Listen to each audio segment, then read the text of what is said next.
बत्ती मील निवासी police constable Ravinder Rana के साथ पुलिस द्वारा मारपीट करने के आरोप पर सोमवार को युवा क्लब कोटला, व्यापार मंडल Kotla, taxi union Kotla police के समर्थन में आ गई है।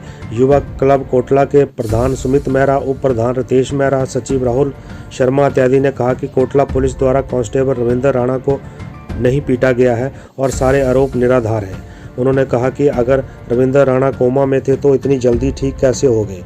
उन्होंने कहा कि कोटला पुलिस ने शराब माफिया, खनन माफिया, चर्च माफिया पर शिकंजा कसा हुआ है, जो कि माफिया को रास नहीं आ रहा है। माफिया द्वारा जानबूझकर कोटला पुलिस की छवि को बदनाम किया जा रहा है। उन्होंने कहा कि नारेबाजी प्रदर्शन में भी खनन माफिया, शराब माफिया और चर्च माफिया ही शामिल हुए थे। उन्होंने मांग की है कि इस मामले में गहनता से जांच हो और पुलिस के खिलाफ प्रदर्शन करने वालों पर कार्रवाई हो।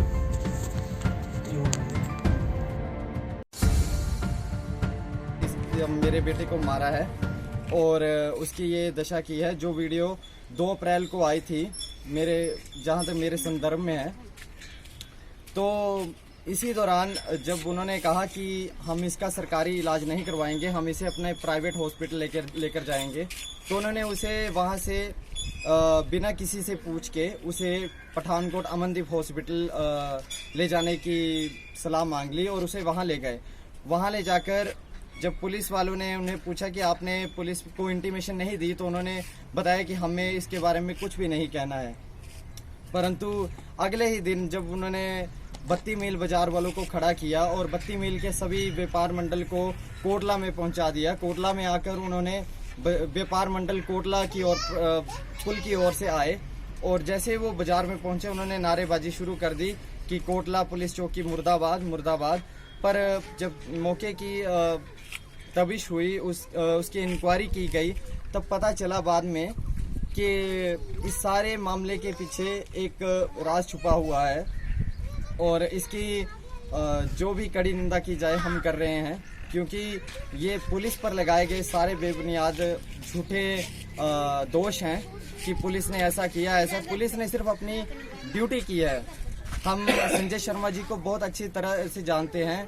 टैक्सी यूनियन उन्हें कोऑपरेट करती है, यहाँ की मछली मार्केट उन्हें कोऑपरेट करती है और व्यापार मंडल भी उसे कोऑपरेट करता है। युवा मंडल के प्रोग्रामों में भी वो आते हैं और हमें नहीं लगता है कि संजय शर्मा जी कुछ ऐसे कदम उठाएंगे जिस वजह से ये सब कारनामा हुआ है। इसी के बीच जब वो नारेबाजी हो रही थी, कुछ माफिया, खनन माफिया के लोग, कुछ नशा माफिया के लोग वहां पहुंचे। उन्होंने लोगों की जो भीड़ थी उसे अपने समर्थन में बदला और संजय शर्मा के खिलाफ और उनकी टीम के खिलाफ ऐसी नारेबाजी करने में उनका समर्थन किया।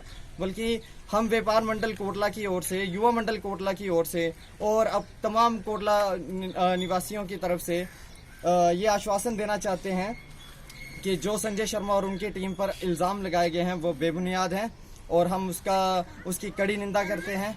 हम चाहते हैं कि इसका इंसाफ हो और पुलिस डिपार्टमेंट इस पे अच्छे से काम करे। धन्यवाद। और राणा जी का रिकॉर्ड क्या रहा बटालियन का?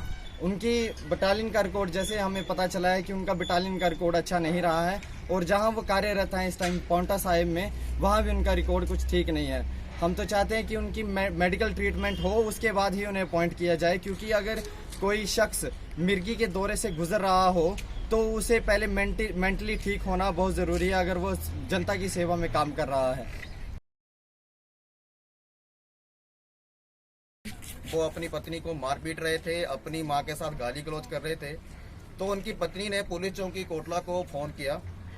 तो मौके पे मौजूद एएसआई संजय शर्मा और पुलिस चौकी में जो उस समय ड्यूटी पे तैनात थे, वो सभी उनका हालचाल पूछने के लिए और क्या समस्या है उसे देखने के लिए उनके घर पे पहुंचे।